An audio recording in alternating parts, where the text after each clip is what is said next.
Norway आज दुनिया के सबसे अमीर देशों में गिना जाता है, लेकिन हाल ही में वहां एक ऐसी खोज हुई है जिसकी कीमत करीब 24 ट्रिलियन डॉलर बताई जा रही है।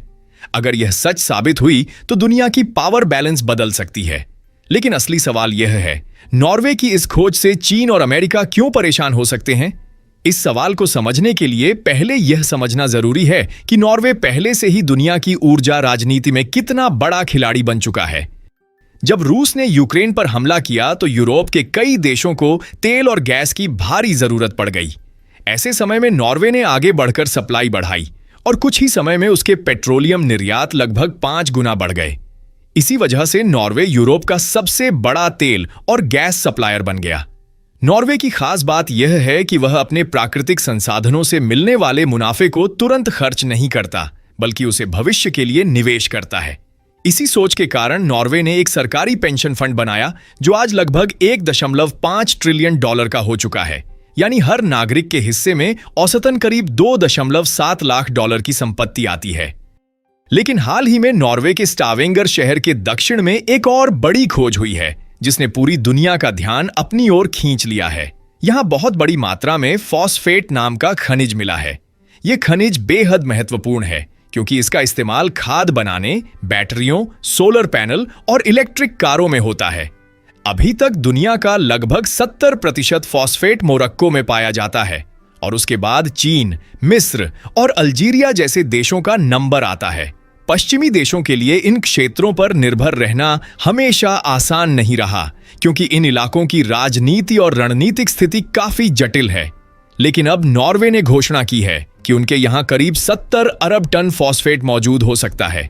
अगर यह पूरी तरह निकाला जा सका तो नॉर्वे दुनिया का सबसे बड़ा खिलाड़ी बन सकता है। आज की कीमतों के हिसाब से इस खनिज की कुल कीमत लगभग 24 ट्रिलियन डॉलर तक हो सकती है, जो सऊदी अरब के बचे हुए तेल भंडार की कीमत के बराबर मानी जा रही है। हालांकि इस खनिज को निकालना इतना आसान भी नहीं है क्योंकि यूरोप में पर्यावरण को लेकर बहुत सख्त नियम हैं और तकनीकी चुनौतियां भी मौजूद हैं। नॉर्वे की आज की समृद्धि अचानक नहीं आई है। 1950 के दशक में यहां केवल करीब 3.5 मिलियन लोग रहते थे और देश की अर्थव्यवस्था मुख्य रूप से मछली, लकड़ी और अन्य सामान्य निर्यात पर आधारित थी। लेकिन धीरे धीरे उन्होंने अपने पहाड़ों और नदियों का उपयोग करके जल विद्युत ऊर्जा बनानी शुरू की, जिससे भारी उद्योगों का विकास हुआ और देश की अर्थव्यवस्था मजबूत होने लगी। अक्सर यह माना जाता है कि तेल मिलने से पहले नॉर्वे बहुत गरीब था, लेकिन सच यह है कि उस समय भी यह यूरोप के शिक्षित और स्थिर देशों में से एक था। यहां मजबूत लोकतंत्र था और समाज में बराबरी का स्तर भी काफी अच्छा था। बाद में जब नीदरलैंड में एक विशाल गैस फील्ड की खोज हुई तो पूरी नॉर्थ सी में तेल और गैस की तलाश शुरू हो गई। कुछ सालों बाद नॉर्वे के समुद्री क्षेत्र में भी तेल के बड़े भंडार मिले।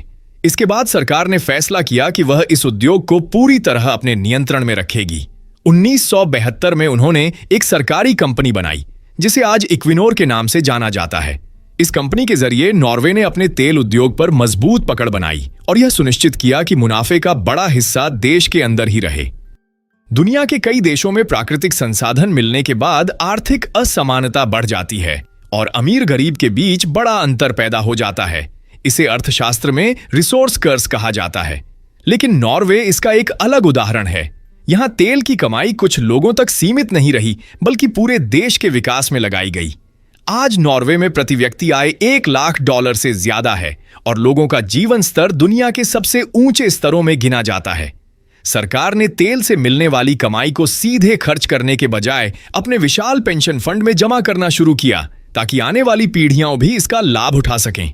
हर साल सरकार इस फंड का केवल एक छोटा हिस्सा ही खर्च कर सकती है और बाकी पैसा निवेश के रूप में बढ़ता रहता है। इसी रणनीति ने नॉर्वे की अर्थव्यवस्था को बहुत स्थिर बना दिया है। अब इस कहानी में एक नया और बेहद बड़ा मोड़ आ गया है।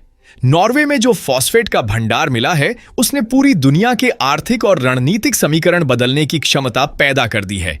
वैज्ञानिकों की शुरुआती रिपोर्ट के अनुसार यह खनिज जमीन के अंदर लगभग 4500 मीटर की गहराई तक फैला हुआ है। पहले लोगों को लगा था कि यह भंडार सीमित होगा, लेकिन जैसे जैसे रिसर्च आगे बढ़ी तो पता चला कि यह मात्रा उम्मीद से कई गुना ज्यादा हो सकती है। अनुमान लगाया जा रहा है कि अगर इसे पूरी तरह निकाला गया तो यह भंडार अकेले ही इस सदी के अंत तक दुनिया की जरूरतों को पूरा कर सकता है। इसका मतलब यह हुआ कि आने वाले कई दशकों तक खेती, बैटरी टेक्नोलॉजी, सोलर पैनल और इलेक्ट्रिक कारों जैसी महत्वपूर्ण इंडस्ट्रीज किसी एक देश पर काफी हद तक निर्भर हो सकती हैं। फॉस्फेट एक ऐसा खनिज है जिसके बिना आधुनिक दुनिया की कई जरूरी चीजें बन ही नहीं सकती। खेती के लिए जो उर्वरक यानी फर्टिलाइजर बनते हैं, उनमें फॉस्फेट बेहद जरूरी होता है। इसके बिना बड़े पैमाने पर खेती करना लगभग असंभव है। इसके अलावा आज की नई अर्थव्यवस्था में जो इलेक्ट्रिक कारें, बैटरियां और सोलर एनर्जी सिस्टम तेजी से बढ़ रहे हैं, उनमें भी इस खनिज की बड़ी भूमिका है। यानी साफ शब्दों में कहें तो फॉस्फेट सिर्फ एक खनिज नहीं बल्कि भविष्य की ऊर्जा और खाद्य सुरक्षा से जुड़ा हुआ संसाधन है। यही वजह है कि दुनिया के बड़े देश इस पर बहुत ध्यान दे रहे हैं। अभी तक इस क्षेत्र में सबसे बड़ी ताकत मोरक्को को माना जाता है, क्योंकि दुनिया का लगभग 70% फॉस्फेट वहीं पाया जाता है। लेकिन अब नॉर्वे की यह नई खोज इस पूरे संतुलन को बदल सकती है। आज चीन फॉस्फेट इंडस्ट्री में एक बहुत बड़ा खिलाड़ी है। चीन के पास सिर्फ खदानें ही नहीं बल्कि दुनिया की कई बड़ी रिफाइनरियां भी हैं, जहां इस खनिज को प्रोसेस किया जाता है। इसका मतलब यह हुआ कि भले ही कच्चा फॉस्फेट किसी और देश में मिले, लेकिन उसका असली नियंत्रण उस देश के पास होता है जहां उसकी प्रोसेसिंग होती है। कुछ साल पहले चीन ने अचानक अपने फॉस्फेट निर्यात को सीमित कर दिया था। इसका कारण यह बताया गया कि देश के अंदर मांग बढ़ रही है और चीन पहले अपनी जरूरतें पूरी करना चाहता है। लेकिन इस फैसले का असर पूरी दुनिया पर पड़ा। अंतर्राष्ट्रीय बाजार में कीमतें तेजी से बढ़ गईं और कई देशों को झटका लगा। इसी घटना ने यह दिखा दिया कि अगर किसी एक देश के पास किसी जरूरी संसाधन की सप्लाई पर पकड़ हो तो वह वैश्विक बाजार को काफी हद तक प्रभावित कर सकता है। यही वजह है कि नॉर्वे की नई खोज को सिर्फ एक खनिज की खोज नहीं बल्कि एक बड़ी भू राजनीतिक घटना के रूप में देखा जा रहा है। अगर नॉर्वे इस संसाधन को सफलतापूर्वक निकालने और प्रोसेस करने में कामयाब हो जाता है तो पश्चिमी देशों के पास इस महत्वपूर्ण उद्योग में एक मजबूत विकल्प आ सकता है। इससे दुनिया की सप्लाई चेन भी बदल सकती है और कई देशों की निर्भरता कम हो सकती है। लेकिन कहानी इतनी आसान भी नहीं है। नॉर्वे के सामने अभी कई बड़ी चुनौतियां खड़ी हैं। सबसे पहली चुनौती तकनीक की है। अभी की मौजूदा तकनीक के साथ लगभग 1500 मीटर की गहराई तक ही सुरक्षित खनन किया जा सकता है, जबकि इस नए भंडार का बड़ा हिस्सा उससे कहीं ज्यादा गहराई में मौजूद है। इसका मतलब यह हुआ कि अभी इस खजाने का एक बड़ा हिस्सा जमीन के अंदर ही बंद है और उसे निकालने के लिए नई तकनीकों की जरूरत पड़ेगी। दूसरी बड़ी चुनौती पर्यावरण से जुड़ी हुई है। यूरोप में पर्यावरण को लेकर दुनिया के सबसे सख्त नियम लागू हैं। फॉस्फेट को निकालना और उसे प्रोसेस करना काफी प्रदूषण पैदा कर सकता है। इसी वजह से पिछले कई दशकों में यह उद्योग यूरोप से बाहर चला गया और एशिया के कुछ देशों में शिफ्ट हो गया। चीन, वियतनाम और कजाकिस्तान जैसे देशों में आज बड़ी संख्या में फॉस्फेट प्रोसेसिंग प्लांट मौजूद हैं। इसीलिए अगर नॉर्वे इस संसाधन का बड़े पैमाने पर उपयोग करना चाहता है तो उसे पर्यावरण नियमों और औद्योगिक विकास के बीच संतुलन बनाना होगा। यह एक आसान काम नहीं होगा, क्योंकि यूरोप में पर्यावरण को लेकर जनता और सरकार दोनों ही बहुत संवेदनशील हैं। लेकिन अगर हम इतिहास को देखें तो नॉर्वे पहले भी ऐसी चुनौतियों का सामना कर चुका है। जब इस देश को पहली बार नॉर्थ सी में तेल मिला था, तब भी लोगों को लगा था कि यह उद्योग बहुत सीमित समय तक ही चलेगा। उस समय की तकनीक के हिसाब से कुछ तेल कुओं की उम्र लगभग 30 साल मानी जा रही थी। लेकिन जैसे जैसे तकनीक आगे बढ़ी, वही तेल कुएं 50 साल से भी ज्यादा समय तक उत्पादन करते रहे और आज भी कई जगहों पर तेल निकल रहा है। इसका मतलब यह है कि जो चीज आज असंभव लगती है वह भविष्य में संभव हो सकती है।